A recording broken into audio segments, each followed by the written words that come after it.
Hi, this is Monique Volkers from Terra Domilio. Do you want to have your own homestead one day? Is the day still way ahead? Here's something you can do to start right now. Why is it important to do something right now? Well, finally, when you have your homestead, you have many things to learn and many things to do. So, learning things takes a significant amount of time.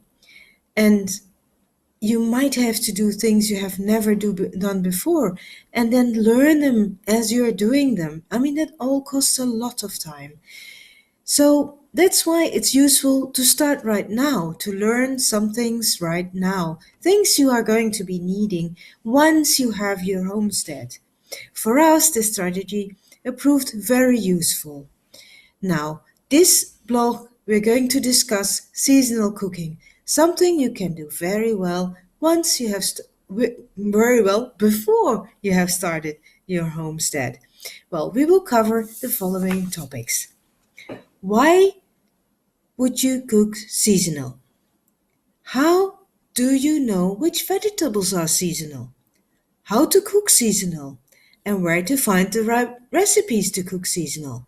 Buying bulk to preserve seasonal vegetables. This is a kind of a bonus, this last point, but we will cover it shortly. Enjoy! What does seasonal cooking mean? Well, actually, it's quite simple.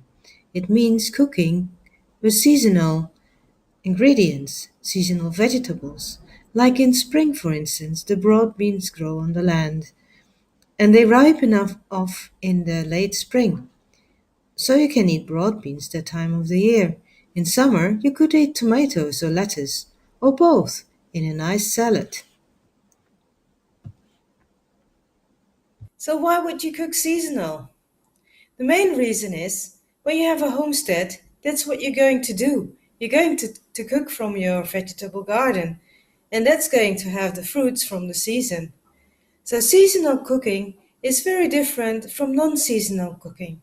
For example, at the end of the summer, you will have tomatoes, bell peppers, zucchinis, and you will need a recipe that has exactly these ingredients. And other times of the year, like in spring, you will have just broad beans and peas for cooking with. In that case, you need recipes. You will actually need a variety of recipes to use broad beans or peas, and those recipes have to taste different from each other because otherwise you will always eat the same broad beans and it will be very boring. So as you practice, you will get better at it without boring your family with the same broad beans and peas. As you go, you can also start making your own database with recipes. Like your spring recipes will be with broad beans and peas, and they will all taste different. Like one time the peas are in an eggs, the other time it's a soup. So you can just gather all those recipes, and you have your summer recipes or late summer recipes with tomatoes and bell peppers and zucchinis, and maybe also some seasons in between, or your autumn recipes, which will have mainly nuts and things like that. And a bonus with seasonal cooking is that it is also cheaper than non-seasonal cooking. I mean, you buy the products of the season; they will always be cheaper, and you can even look for the seasonal products that are grown locally. It might even save you more money. So you will have more money for your future homestead. So then the next question is, how do you know which vegetables are seasonal? For that, I'm going to take you to the supermarket. Come on. Well, this is our local supermarket in Monchique, and we now go inside. Well, it's very clear what is the cheapest here. We have the cabbages this time of the year. Uh, the asparagus, not this time of the year. And actually these are, but they're imported. They are not local. So that's how you can see in the shelves what is actually cheap and what is more expensive. There's another cabbage.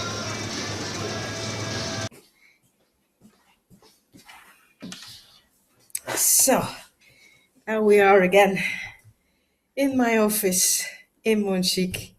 Well, that was the supermarket. But what you also can do is like go to the marketplace locally and ask people on the market that sell vegetables whether things are from the time of the year. They will tell you. And it's the same as the supermarket. You will find that the things that are cheaper are probably from the time of the year. So, how to cook seasonal? That's also a question, right? At the beginning, you might have the feeling that seasonable cooking is narrowing you down because you have only so many possibilities. I mean, there's only the peas and the broad beans, and it's just only that there. As normally, you would go to the shop, have everything there, there's an abundance of things off season as well. But as you practice, you will hopefully find out there is much more that you can do with one vegetable than you think. At least that has happened. What When I started cooking like that, I thought, oh, this is narrowing down, but it isn't. I mean, nowadays I really enjoy cooking with my own vegetables all the time from the garden. And then the next thing is like it's actually a matter of finding the right recipes. How to find the right recipe? Where to find it? Well, it's quite simple. We go to Google and we check it out. Let's go to Google. So here we are on Google. Let's see what I put in here: seasonal recipes, and there we have seasonal recipes, BBC Good Food. Let's check it out. What's there?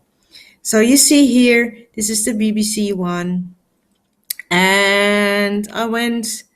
Let's go back one thing. Here you get in on the side, and you can see there is like easy summer, something for September, another summer dessert.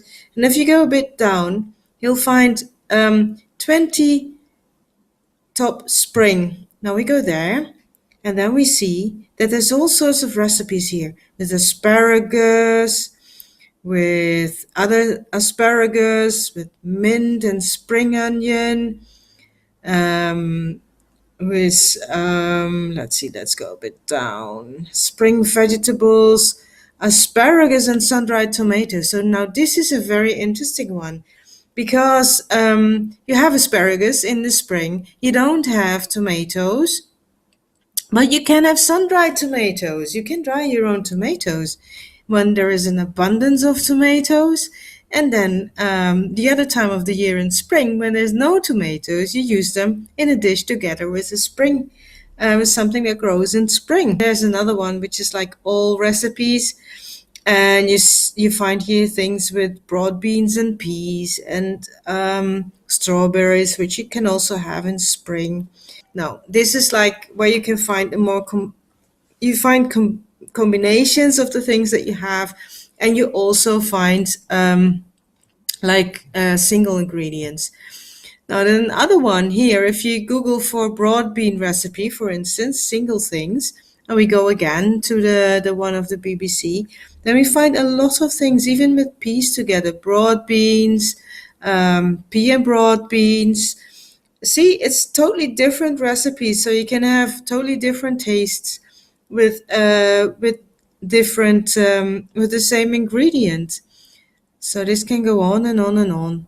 And this one is also a nice one that I found. It's olive. I don't know it really. I just found it, and it says spring green. So here you have peas together with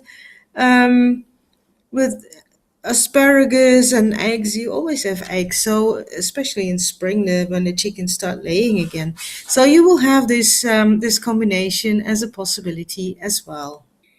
So there we are at the last item I told you we were going to pay some attention to, and that's buying bulk to preserve seasonal vegetables.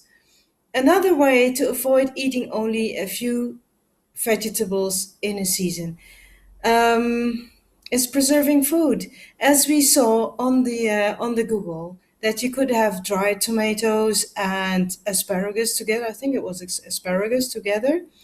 You can do that with all sorts of vegetables. And if you don't have a dryer, you can also can tomatoes to have them together with your asparagus. So what you can do, what we used to do, is buy bulk on the market. Just buy like 5 or 10 kilos. Sometimes it's deadly cheap, especially if you go to the market at the end of the market and they have to get rid of their vegetables. They might have a bit of a bruise or something, but they're still excellent to can. So you buy this bulk and go canning. You could do that, with tomatoes, with all sorts of vegetables that are in abundance at a certain time of the year. You can can a few kilos, and when you can buy them cheap, and then later you use them when they're far more expensive and not of that time of the year. You can fill your whole pantry with jars with all types of vegetables. And by the time you want to start your homestead, you have bought your place, you will be an excellent food preserver. You will know how much you have to preserve for your whole family the whole year round. It's really, really good to practice this way for cooking seasonal, buying bulk, and yeah, just develop those skills that you need. Okay, so that was it for now.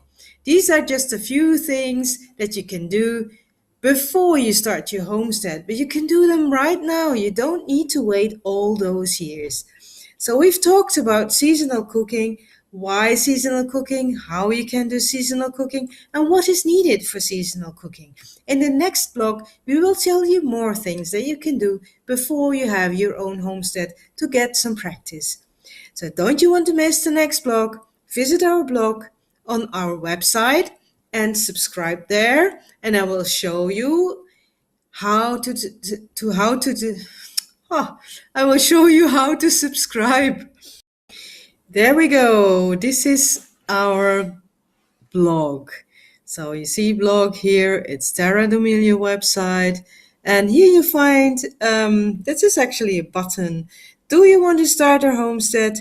Click here to get your free guide. When you click there, you go to this page and you can subscribe and then check your email, and in your email you will find your free gift, which is like a free guide to starting a homestead. Okay, so now you know where to find your free gift and how to subscribe. And below this video, you will find a link to our blog. Okay, I think you're sorted now. See you later. Bye bye.